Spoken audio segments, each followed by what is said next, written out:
ಆ ಗಾದೆಯಲ್ಲಿ ಏನು ವಿಶೇಷ ಮಾವ? ಗಾದೆ ನಾನೇ ಹೇಳ್ತೇನೆ. ಜಿಸ್ಕಿ ಭೈಂಸ್ ಜಿಸ್ಕಿ ಲಾಠಿ ಉಸ್ಕಿ ಭೈಂಸ್. ಅಂದ್ರೆ ಅದರ ಅರ್ಥ, ಅದರ ಸ್ವಾರಸ್ಯ ಅಂದ್ರೆ ಅದು ಒಂದು ಗಾದೆ ಹೇಳಿದ್ರೆ ಅದರ ಹಿಂದೆ ಇನ್ನೊಂದು ಕಥೆ ಇರ್ತದೆ. ಕರೆಕ್ಟ್. ಅದು ವಿಶೇಷ, ಹಳ್ಳಿಗಳ ಒಂದು ವಿಶೇಷ ಅದು.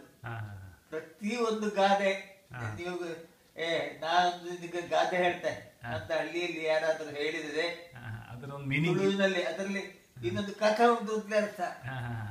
ಅಂದ್ರೆ ಅಷ್ಟು ಸ್ವಾರಸ್ಯ ಅಂತ ಅವರು. ಗಾದೆ ಇಲ್ಲದೆ ಅವ್ರು ಕಥೆ ಇಲ್ಲದೆ ಗಾದೆ ಇಲ್ಲ. ಅಂದ್ರೆ ಅದಕ್ಕೂ ಏನೋ ಒಂದು ನಿಮ್ಗೆ ಅಟ್ಯಾಚ್ಮೆಂಟ್ ಇದೆ. ಬಹಳ ಚಂದ, ಬಹಳ ಚಂದ.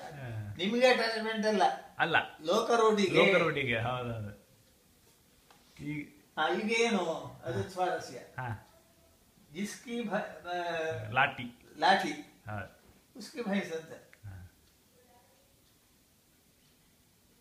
ಜಿಸ್ಕಿ ಭೈಂಸ್ ಅಂದ್ರೆ ಯಾರ ಕೈಯಲ್ಲಿ ಲಾಠಿ ಇದೆಯೋ ಅವನದ್ದೇ ಎಮ್ಮೆ ಅಂತ. ಎಮ್ಮೆ ಯಾರ್ದು? ಅವನದ್ದೇ. ಯಾಕೆ ಇದು ಬಂತು ಅಂತೇಳಿ ನಮ್ಗೆ ಸಂಶಯ ಬರ್ತದೆ. ದಣ್ಣೆ ಇದ್ದವರ ಕೈಯಲ್ಲಿ ಎಮ್ಮೆ ಇದ್ರೆ ಅದು ಅವನದ್ದೇ ಅಂತ ಹೇಳಿ ಒಂದು ನ್ಯಾಯ ಹೊರಡಿಸುವುದು ಯಾವ ನ್ಯಾಯ? ತಪ್ಪದು. ದೊಣ್ಣೆ ಇದ್ದು ಕೂಡಲೇ ಎಮ್ಮೆ ಇರ್ಬೇಕಾಗಿಲ್ಲ. ಅದಕ್ಕೆ ಒಂದು ಗಾದೆ ಅಂದ್ರೆ ಕಥೆ. ಒಂದು ಹಳ್ಳಿಯಲ್ಲಿ ಒಬ್ಬ ಗೂಂಡ ಇದ್ದ. ಅವನು ಎಲ್ಲಿ ಹೋಗ್ತಾನೆ? ಪೇಟೆಗೆ ಅಂಡಾಡಿ ಅಲೆಯುತ್ತಾ ಹೋಗ್ತಾ ಇರ್ತಾನೆ. ಯಾವಾಗ್ಲೂ ಅವ್ರ ಕೆಲಸ ಏನು? ಎಲ್ಲ ಇದು ಸುತ್ತಾಕ್ಬೋದು. ಉಂಡಾಡಿ ಗುಂಡ. ಹಾಗೆ ಆಚೆ ಕಡೆಯಿಂದ ಒಬ್ಬ ಬಡವ, ಅವನು ಎಷ್ಟೋ ಕಷ್ಟ 6 ತಿಂಗಳು 1 ವರ್ಷದಿಂದ ಉಳಿಸಿದ ಉಳಿತಾಯದಿಂದ ಒಂದು ಎಮ್ಮೆಯನ್ನ ಒಂದು 50-100 ಕೊಟ್ಟು ಎಮ್ಮೆಯನ್ನ ಮನೆಗೆ ತರ್ತಾನೆ. ಮನೆಗೆ ತರ್ತಾ ಮನೆಯಲ್ಲಿ ಹೇಳಿ ಬಂದಿದ್ದಾನೆ, ಇದು ಎಮ್ಮೆ ಇವತ್ತು ಸ್ವಂತ ತರಲೇಬೇಕು ನನಗೆ, ಆಯ್ತಾ? ಅವಳು ಅಂತ ಮನೆಯಲ್ಲಿ ಹಕ್ಕಾಗಿ ಕೂತಿದ್ದಾಳೆ ಹೆಂಡತಿ. ಇಷ್ಟ ಆಗುವಾಗ ಅವ್ರು ಬರ್ತಾ ಇದ್ದಾರೆ. ದಾರಿಯಲ್ಲಿ ಬರ್ತಾ ಇರುವಾಗ ರಾಯರು ರಾಯರು ಎದುರು ಸಿಕ್ಕಿದ್ರು. ಆಯ್ತಾ? ಅವರು ಹೇಳಿದ್ರು, ಏನಯ್ಯ ಬಹಳ ಚೆನ್ನಾಗಿರುವ ಎಮ್ಮೆ ತಂದಿದ್ದಿ, ಎಲ್ಲಿಂದ ತಂದೆ? ಅಯ್ಯೋ ಸಂತೆಯಿಂದ ಮಾರಿದ್ರೆ. ಅಯ್ಯೋ ಅದಕ್ಕೆ ಬಿಟ್ಟ ಕಷ್ಟ ಸ್ವಲ್ಪ ಅಲ್ಲ. ನಾನು 6 ತಿಂಗಳಿಂದ ಒಂದೊಂದೇ ಪೈಸೆ ಒಟ್ಟು ಮಾಡಿ, ಆಯ್ತಾ, ಅದಕ್ಕೋಸ್ಕರ ಹಣ ಸಂಗ್ರಹ ಮಾಡಿ ನಾನು ಸೆಕೆಂಡ್ ಬಂದೆ. ಹೇಗೋ ಅಂತೂ ನನಗೊಂದು ಒಳ್ಳೆ ಎಮ್ಮೆ, ಒಂದೇ ಕರು ಎಲ್ಲ ಕಥೆ ಎಲ್ಲ ಹೇಳಿದ. ಹೀಗೆ ಕಥೆ ಮಾತಾಡ್ತಾ ಇರುವಾಗ ಈ ಗುಂಡ ಏನ್ ಮಾಡಿದ? ಮಾತಾಡ್ತಾ ಎಮ್ಮೆಯ ಕುತ್ತಿಗೆಯಲ್ಲಿದ್ದ ಹಗ್ಗವನ್ನು ತಾನೇ ಹಿಡ್ಕೊಂಡ. ಆಯ್ತಾ?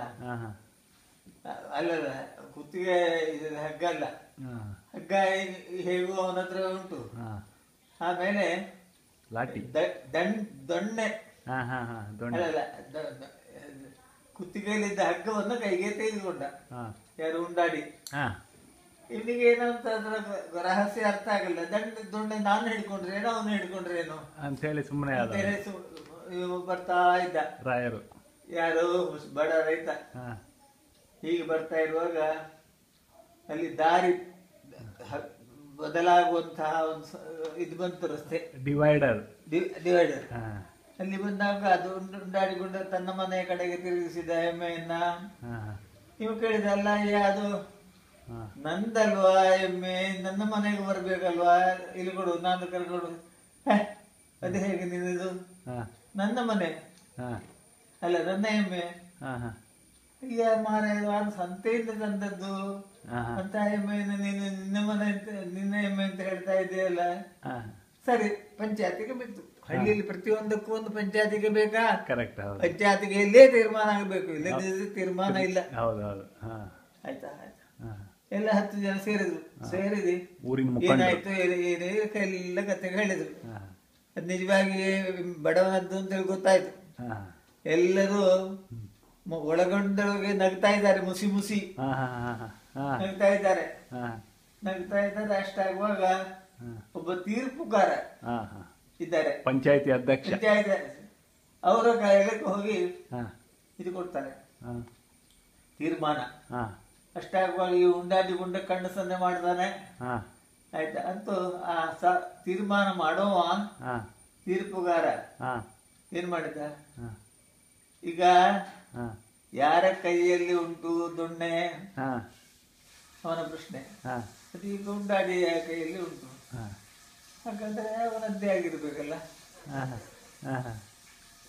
ಅವನ ಎಮ್ಮೆ ಅವನದ್ದೇ. ಅದು ಹೇಗೆ ದೊಣ್ಣೆ ಅವನ ಕೈಯಲ್ಲಿ ಇದ್ರೆ ಇದು ಎಮ್ಮೆ ಕೈಯಲ್ಲಿ ಯಾಕೆ ಆಗ್ಬೇಕು? ಇಲ್ಲ, ಜನರು ಚರ್ಚೆ ಮುಸು ಮುಸು ನಗ್ತಾ ಯಾಕೆ ಅಂತ ಕೇಳಿದ್ರು.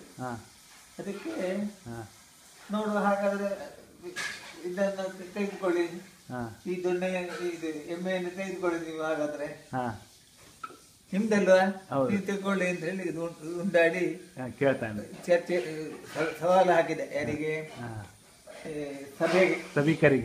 ಸಭಿಕರಿಗೆ. ನಿಮ್ಮದಲ್ವಾ, ತಗೊಂಡೋಗಿ. ಅಲ್ಲ, ತಗೊಂಡೋಗ್ಲಿಕ್ಕೆ ಆಗುದಿಲ್ವ ನಿಮ್ಗೆ? ಹಾಗಾದ್ರೆ ನಾನು ತಗೊಂಡು ಹೋಗ್ತೇನೆ, ಆಯ್ತಾ? ಆದ್ರಿಂದ ಅದು ನನ್ನದು.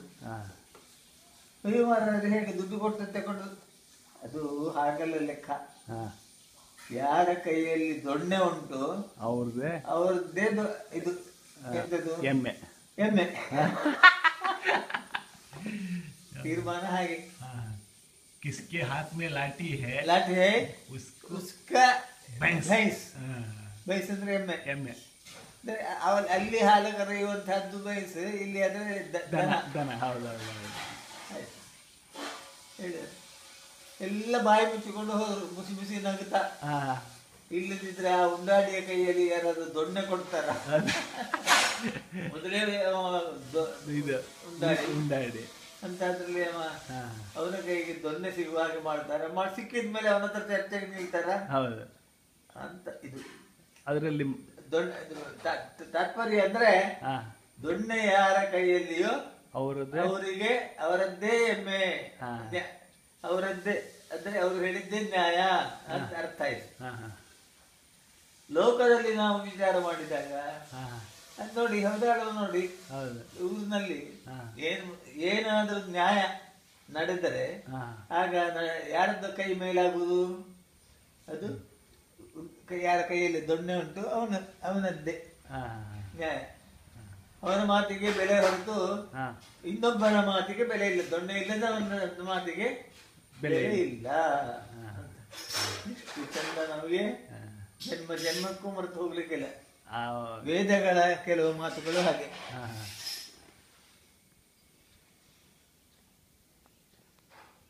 ತುಂಬಾ ಚೆನ್ನಾಗಿತ್ತು ಮಾವ. ಅಲ್ಲ, ಅದು ಚೆನ್ನಾಗಿ ಹೇಳುವವರು ಹೇಳ್ಬೇಕು, ನಾನು ಹೇಳಿದ್ರೆ ಸಾರದು. ಆಯ್ತು, ಅಷ್ಟು ಚಂದ. ಮಕ್ಕಳಿಗಂತೂ ಕೇಳಿದ್ರೆ ಮಕ್ಕಳಿಗೆ ಅರ್ಥ ಆಗುದಿಲ್ಲ ಇದೆಲ್ಲ.